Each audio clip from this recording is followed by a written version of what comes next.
Today I'm going to give a teaser of the first chapter of Pawper to Pedigree by Angel M. Chapter 1. Oh crap, this is it. I'm going to jail, Marnie cried out as she stared into her side view mirror, spotting the red and blue flashing lights behind her. You sure will, sweetie, if you don't pull over, Aaron agreed from the passenger seat. That policeman ain't flashing his lights for my benefit. Marty's petite 5-foot frame shook with fear, while Aaron happily primped in the visor mirror. I just love a man in uniform, he squealed. Oh, my sweet cheeks, this is such a cliché. And you're not gay, Marty mumbled as she slowed the refurbished, short bus that was her mobile dog grooming business. No, I am not gay, he insisted with a huff. I wish you'd quit suggesting that. You know how impressionable I am. Marnie flipped on her turn signal and pulled to the side of the road. You'd make a more convincing straight guy if you lowered your pitch from soprano to baritone. Aaron sucked in a breath, pointed a well-manicured finger at her, and glared. Bass would go even better with that 6'3", 180-pound G-key persona you're wearing today, she elaborated as she shifted the bus into park. Glare morphed into a wide grin. You like? I thought this outfit just screamed metrosexual, he replied in a deep, rich bass, complete with eyebrow arch. She ignored him, her full attention focused on the side mirror as the Ohio Sheriff's officer exited the SUV behind them. She glanced down at her pristine white blouse, pastel flower capris, and sandals. I can't go to jail in this. I'm sure the prison guards have seen it all. Heck, you'll probably be the highlight of their day with those big brown doe eyes and that little girl lost vibe oozing from every pore, Aaron teased. Do you want smacked? Because I can smack you and be belted back in my seat before that officer reaches my door. Primping in the mirror again, Aaron swiped a finger across his white teeth. Yeah, uh-huh. He flipped the visor up and smiled at her. The officer at Marnie's open window cleared his throat. Yep. She sounded like a chihuahua that had just been stepped on. Heat flooded over her as she turned to face her potential jailer. I didn't mean to scare you, miss, he said with a smile, while reflective sunglasses hid his eyes from her scrutiny. Rough morning, she replied, trying her best not to look and sound like a criminal. Was I speeding? The officer removed his sunglasses and continued to smile at her with twinkling sky blue eyes. No, and I apologize for pulling you over. Marnie could not believe her ears, and her mind raced for an explanation to this unlikely scenario.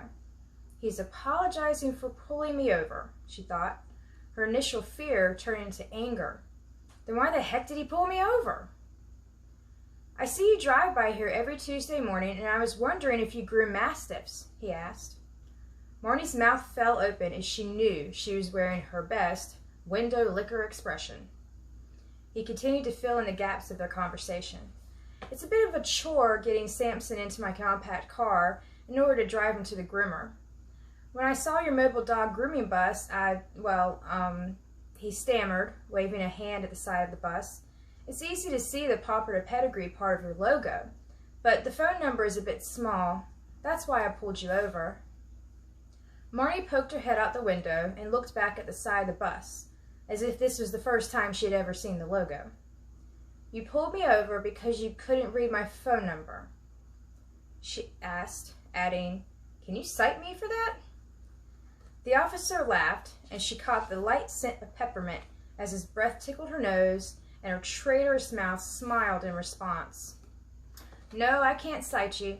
I just wanted to get your number so I can set up an appointment for Samson, he replied. He removed a ticket pad from his pocket.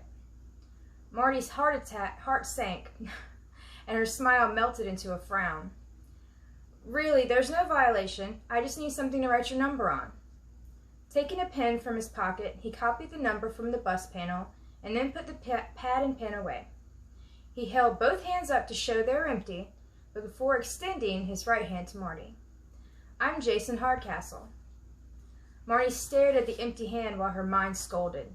Don't do it. Don't make friends with a cop. Aaron unbuckled his seatbelt and flew across Marty's lap to shake Jason's hand. Nice to meet you, Jason, he said in a high-pitched rush, forgetting Marty's suggestion to deepen his voice. I'm Aaron, and this is Marty. We had a problem with the guy who painted the bus and couldn't get him to read you the number before he moved out of town. Sorry about the inconvenience. I personally think the guy was on drugs or something, he added with an eye roll.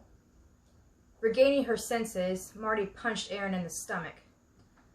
Later, he wheezed, returning to his seat and buckling in. He mumbled curses in between gasps as he struggled to catch his breath. Marty smiled at Jason. Jason smiled back. He has such nice smile lines around his eyes, she thought. Aaron coughed and cleared his throat. Give us a call when you get a chance, Jason, he sung over the silence of two people who were obviously attracted to each other, but unable to get their minds to catch up with their emotions. If we aren't able to answer the phone, just leave your name, address, and phone number. We'll get back to you in order to set up an appointment with you and Samson. The suggestiveness in Aaron's pronunciation of Samson's name seemed to break the spell. I really like the name Pawper Pedigree, Jason said. Whimsical, yet says it all. Yes, it does, Aaron agreed, reaching across to nudge Marnie. Thank you, she said, her voice sounding distant to her own ears as she pondered this new development. A cop as a steady client? I have to be insane. But he's so cute. He also has a gun and handcuffs. She blinked, shot a glance at the pistol strapped to his side, and gulped. I will definitely be calling, he said, patting the pocket that held his ticket pad. I hope your day gets better, Marnie. You too, Aaron, he added, and then walked back to his SUV. Marnie turned to Aaron. Are you out of your mind? I'm cruising around in what is probably the hottest vehicle on the road, and you're practically handing out business cards? Oh, dang. Aaron bopped himself on the forehead with the heel of his hand. I forgot all about the cards.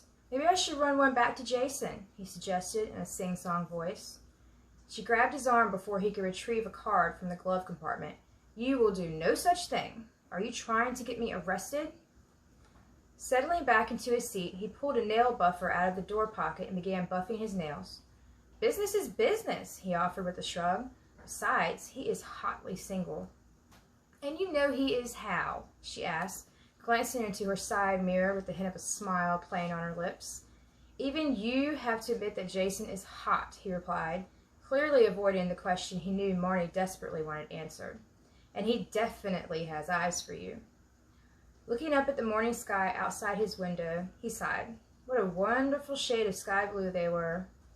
Would you stop that? She hissed. You can't tell me you didn't notice how smolderingly sexy Officer Hardcastle is. And he filled out that uniform so well. Aaron placed a hand on his heart and then turned to Marnie, eyebrows pumping. Did you catch his rear in the rearview mirror? He giggled. My eyes blurred at the thought of going to jail, so I didn't get a very good look at him, she answered in a clipped tone. The hottie was a foot away from you and you didn't notice all that he had going on? He threw up his hands in disgusting resignation. No wonder you're single. So how do you know he's not married? No ring, and most importantly, no ring tan line. Geez, Marnie, oblivious much? Aaron quipped. Yeah, well, how much business do you think we'll be able to do from jail? She shot back. He waved her off. You don't know for sure that your ex stole this bus. Or, he added with a snicker, that he tricked it out with stolen parts. Since that's what Rackham was in prison for, I think it's safe to assume that every part, down to the tiniest washer on this bus, is stolen, she returned, as she tried to strangle the steering wheel. For 2 years, Marnie had dated R.J. Rackham. Rackham, as he preferred to be called, was a techno-whiz.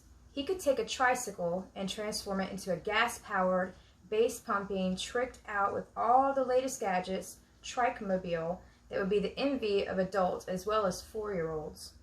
She thought Rackham was a genius up until she discovered he was also a thief. A good thief, but not necessarily a smart one. He was currently serving time in prison for procuring stolen goods in order to refurbish RVs for resale. She recalled describing her dream of someday owning a mobile dog grooming business to Rackham. The next day, he presented her with one of the dozen short buses auctioned off in order to raise money for the School of Bright Promise.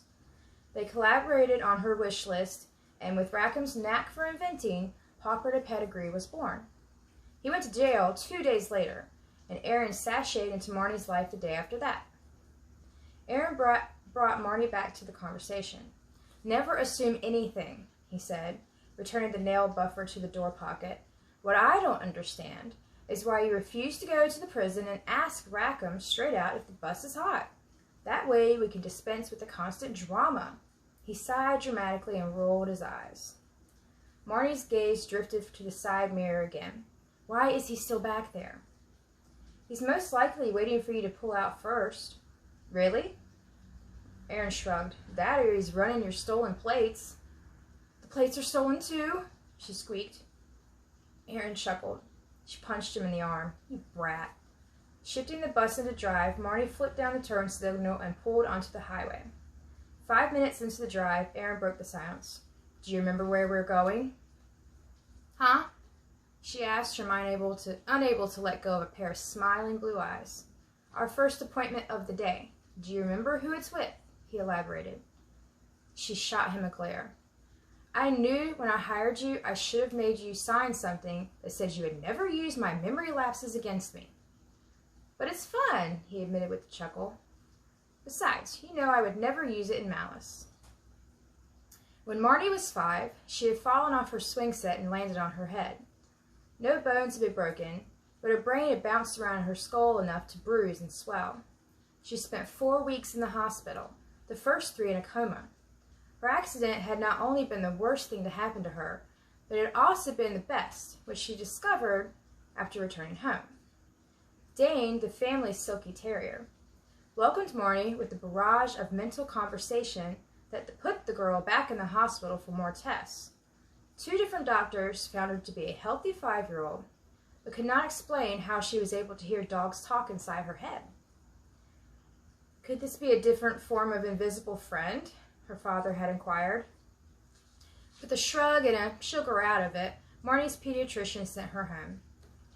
As she grew up, Marnie discovered that she could hear other animals as well. However, her conversations with dogs were the most frequent because they were such inquisitive chatterboxes. She explained to her parents that dogs love talking to humans.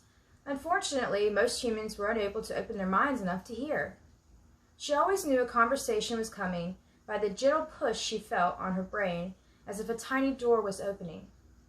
Marnie discovered later in life why cats rarely lowered themselves to speak to anything uncat-like, let alone a human.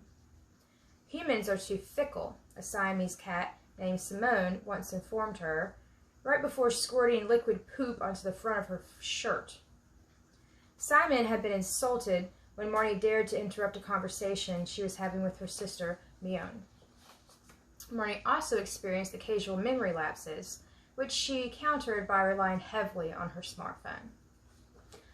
So this was a teaser of Pawper to Pedigree by Angel M.